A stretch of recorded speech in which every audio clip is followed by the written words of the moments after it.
Let's review the concept of statistical inference. We have a population. We want to estimate the population mean mu by our sample data. So this process of using sample data to draw a conclusion about the population is called statistical inference. When we say we don't know mu, there are actually two different meanings of that. So one of them was in chapter 17, hypothesis testing. In that chapter, we say we know what mu is. We know the assumption about mu, but we don't think it's true anymore.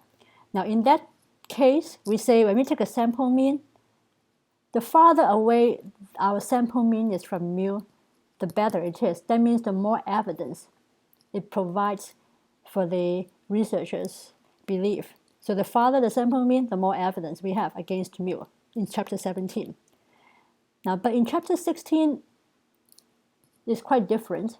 We still don't know what mu is, but when we say we don't know what mu is, we really mean we don't know what mu is. We don't have any assumption about mu. In that case, we will take one sample, but we hope that our sample mean will be as close as possible to mu. So in chapter 16, the closer our sample mean is, the better. So the reasoning behind 16 and 17 is quite different. In 17, the more extreme our sample mean is, the more evidence we have against mu.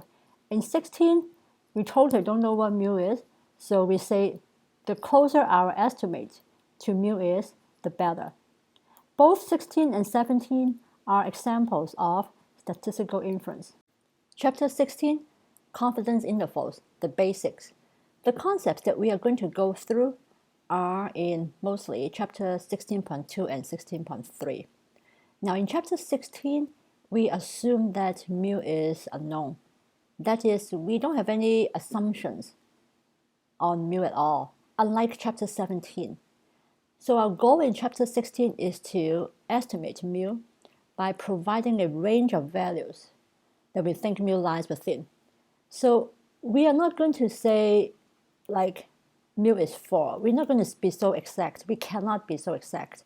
Or we cannot say mu is 20 because we just cannot be so exact. So what we would say is something like mu is between, let's say, 4 and 9.